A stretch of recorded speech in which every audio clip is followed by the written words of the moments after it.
Oke guys, jadi ini ada cuitan dari Wiz Khalifa. Jaksa masih butuh utak-utik angka alias siap untuk buku di pengadilan agar kasus pesan ini bisa mulus.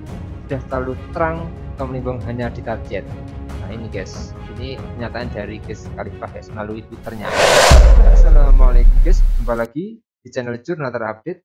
Ini sungguh sangat mengejutkan pernyataan dari mantan Hakim MK Hamdan Zulfa berharap hukum di kasus Tom Limbong bisa berjalan fair dan terbuka.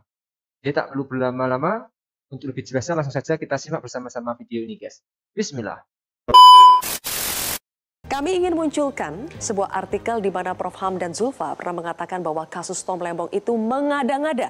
Kenapa Prof. Hamdan sampai bilang seperti itu? Jadi pada hakikatnya begini, korupsi kan itu kejahatan. Oke. Jadi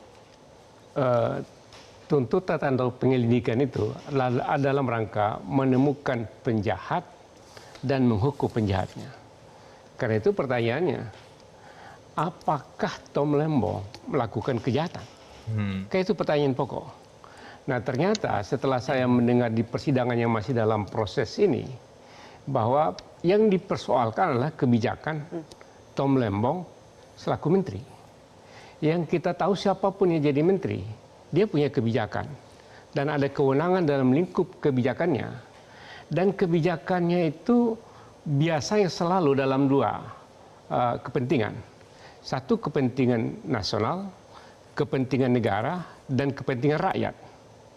Ada problem di sana.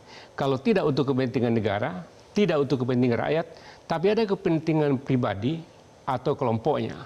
Nah, kalau hanya dua itu, kepentingan negara, kepentingan rakyat, tidak untuk kepentingan pribadi dan tidak untuk kepentingan kelompok, itu yang saya bilang itu mengada-ngada. Karena hakikatnya kita memberantas korupsi itu adalah memberantas penjahat, bukan mencari salahnya orang gitu loh. Kenapa Prof. Hamdan mengatakan tidak ada kepentingan pribadi, tidak ada kepentingan kelompok dalam kasus Tom Lembong ini? Nah gini, dalam sebuah kebijakan, ya kan menteri boleh melakukan diskresi kebijakan. Kebijakan yang menurut tata aturannya harus diikuti, tapi dalam hal tertentu untuk kepentingan negara, untuk kepentingan rakyat, apabila menguntungkan bagi rakyat ada yang lebih baik. Nah kebijakan itu saya lakukan walaupun mungkin agak sedikit menyimpang dari aturan yang begitu sangat teknis, itu boleh. Dan itu kan pertanggungjawaban kepada presiden. Kecuali, ya, ini kalaupun ada kebijakan salah ya, biasa salah. Satu, salah dalam administrasi negara itu bisa diperbaiki. Ya. Tapi kalau salah itu ternyata ada di sana, oh memang sengaja dia salah niat dari awal, bahwa dia mau mendapatkan uang dari situ. Itu satu. Kalaupun ada mensreanya. Ada mensreanya. Kalaupun tidak untuk dia, oh untuk temannya. Loh kenapa untuk temannya? Pasti di sana dia punya kepentingan di perusahaan temannya. Ada enggak? Nah kalau tidak ada di dua ini, lo orang jujur demi kepentingan rakyat dan negara, itu mau dihukum. Sudah muncul itu angka kerugian negara, Prof. Hamdan, 578 miliar meskipun belum ada dakwaan yang mengatakan bahwa Tom Lembong menerima aliran dana sebesar berapa, itu belum ada. Tapi angka kerugian negaranya itu ada, 578 miliar, kemudian yang mengalir ke sejumlah perusahaan swasta yang melakukan impor itu adalah 515 miliar. Apakah dari situ tidak jelas ada kerugian negara, ada keuntungan yang diperoleh? Cara itu kerugian negara bagaimana, saya juga bingung. Apakah perusahaan yang menjalankan usaha dapat untung itu sekaligus otomatis kerugian negara? Siapa yang mau berusaha kalau begitu? Kan itu pertanyaan pokok. Ini pertanyaan paling dasar. Keuntungan perusahaan tidak sama dengan kerugian, belum tentu sama dengan kerugian negara. Loh siapa yang mau berusaha kalau tidak boleh untung? Ini saya kira logika sederhana yang harus dipahami, karena itu hakikat korupsi itu dia penjahat. Ada mens rea, dia mau melakukan itu dalam rangka untuk kepentingan pribadinya, dan dia menumpuk kekayaan. Dan sekarang Tom Lembong hidupnya seperti itu. Dan tidak ada aliran dana di situ. Dia tidak beli rumah juga gara-gara menjadi menteri. Tidak juga apa. Lalu apa? Baik, berarti... Lalu misalnya kalau untuk keuntungan perusahaan, dia pemegang saham di sana tidak. Dia juga dapat transferan dari sana tidak. tidak ada konflik of interest. Jadi hal yang penting adalah konflik of interest itu menjadi sangat penting dalam pengambilan kebijakan. Kalau semua jernih, murni, tidak ada konflik of interest, orang lain untung, yang untungnya sebagai perusahaan. Sehingga menurut Prof. Hamdan ini sama dengan bukan kasus tipikor. Bukan. Jadi harus selesaikan dulu masalah administrasi sebenarnya. Oke, saya pindah dulu ke Prof. Agus Rono di sini. Jangan jaksa misalnya tadi saya lihat rame, jangan jaksa sampai menyembunyikan data. Menyembunyikan data padahal di dakwaan itu harusnya lengkap seluruh dengan bukti-bukti. Kalau kita membaca dakwaan pidana, satu dakwaan lampiran dakwaan itu bukti-bukti harus diserahkan kepada terdakwa. Kenapa? Karena terdakwa ini belum tentu salah, harus diberi kesempatan untuk membela dirinya, dan itu hak yang diberikan oleh hukum kepada terdakwa. Harus membaca.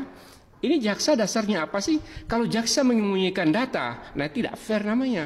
Karena jaksa mempunyai akses yang lebih besar untuk mendapatkan data. Sungguh kami miris, terdakwa disangka melakukan korupsi, sementara 1 rupiah pun penuntut umum tidak bisa membuktikan adanya aliran dana yang masuk ke terdakwa, baik secara langsung ataupun tidak langsung.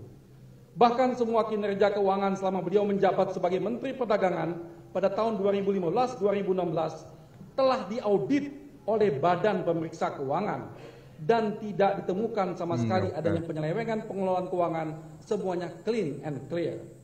Kami percaya majelis hakim yang terhormat akan memimpin persidangan ini dengan seadil-adilnya, memulihkan hak keadilan bagi terdakwa yang dirampas secara paksa dan sewenang-wenang, mengembalikannya kepada keluarga yang telah lama menantinya dengan penuh air mata kepedihan. Oke guys, jadi pengacara Tom Lembong, Ari Yusuf Amir menegaskan bahwa kliennya tidak memiliki kesalahan apapun yang dapat disangkakan dalam kasus dugaan korupsi terkait impor gula yang melibatkan Kementerian Perdagangan periode 2015-2016. Ari menyatakan bahwa kasus ini merupakan bentuk rekayasa hukum.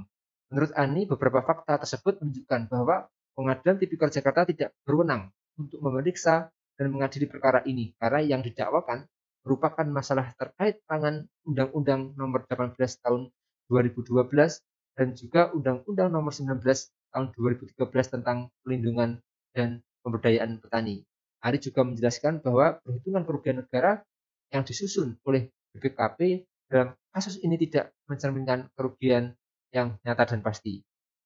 Ari juga mengkritik penggunaan laporan audit dari BPKP oleh penuntut umum, padahal menurutnya kegiatan importasi gula pada Kemendak di tahun 2015-2016 telah diaudit oleh BPK, yang menyimpulkannya bahwa tidak ada kerugian negara yang timbul dari kegiatan tersebut. Oleh karena itu, ia menilai dakwaan terhadap Tom Lembong dalam kasus ini tidak cermat dan keliru. Ari menambahkan bahwa dakwaan terhadap Tom Lembong ini merupakan bentuk rekayasa hukum yang didorong oleh perbedaan haluan politik. Jadi mungkin itu yang bisa saya jelaskan untuk video kali ini. Bagaimana menurut kalian soal video ini? Tulis komentarnya di bawah ini ya guys. Saya izin pamit dulu. Wassalamualaikum warahmatullahi wabarakatuh.